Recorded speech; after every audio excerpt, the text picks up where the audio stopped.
Il sistema SetFix nasce dall'esigenza di fissare in maniera sicura, quindi evitando pericolose cadute accidentali, dei soffitti nell'ambito navale.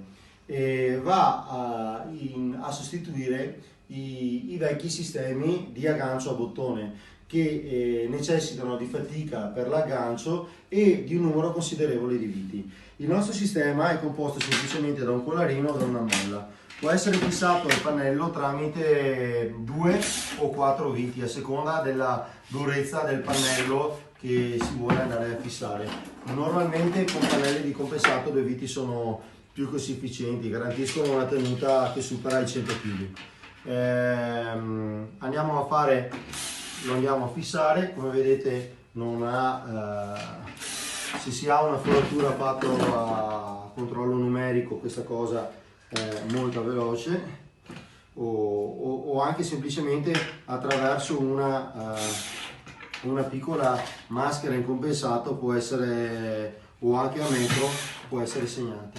Il nostro sistema è fornito da una molla che può essere in ferro zingato, in acciaio armonico, ma può essere anche in acciaio inox a seconda delle richieste, se si tratta di ambienti esterni o interni.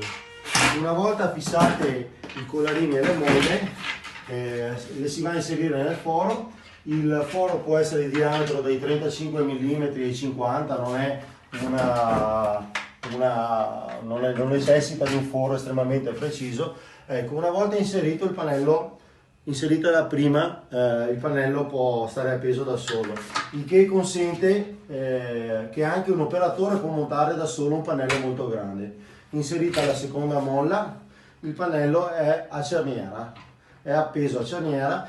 Questo vantaggio consente che nel caso ci siano faretti, ci siano smoke detector, cose in cui è necessaria una connessione, nel caso di un'apertura veloce non è necessario disconnettere l'apparecchio o lo speaker, ma può rimanere semplicemente appeso in totale sicurezza e non dare problemi, diciamo, di danneggiare l'ambiente attorno. Una volta inserite le due molle si va a spingere al soffitto, si inserisce la terza, la quarta, l'ultima all'interno del foro. A quel punto là semplicemente mandandolo in pressione si va a effettuare l'aggancio.